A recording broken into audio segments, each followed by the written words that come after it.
Então, nesse primeiro depoimento, do dia 28 de agosto, aqui o depoimento 3576708, o senhor aponta que o assunto, o tema, golpe de Estado, quebra da normalidade, decretação do estado de exceção, estado de sítio, a ideia da quebra da normalidade democrática era discutida no governo.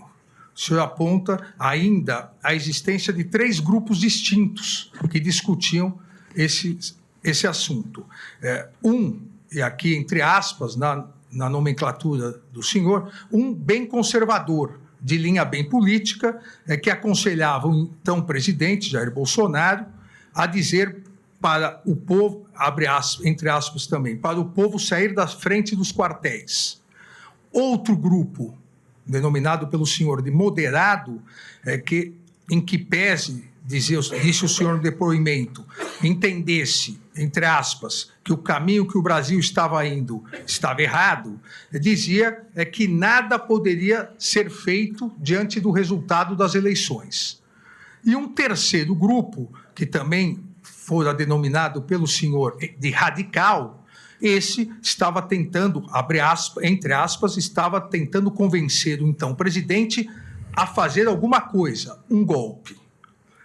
O senhor, assim, divide essas discussões que ocorriam no âmbito do governo e do Palácio, nesses 3 grupos. E ainda diz que no grupo radical havia os menos radicais, que queriam achar, entre aspas, uma fraude nas urnas, e os radicais, que eram a favor de um braço armado, que gostariam e estavam incentivando um golpe de Estado, que queriam que o presidente assinasse o decreto, que acredita que esperavam o presidente dar uma ordem, entre aspas, que acreditava esse grupo que quando o presidente desse a ordem, ele teria o apoio do povo e dos CACs, e que esse mesmo grupo dos radicais, esse subgrupo radical,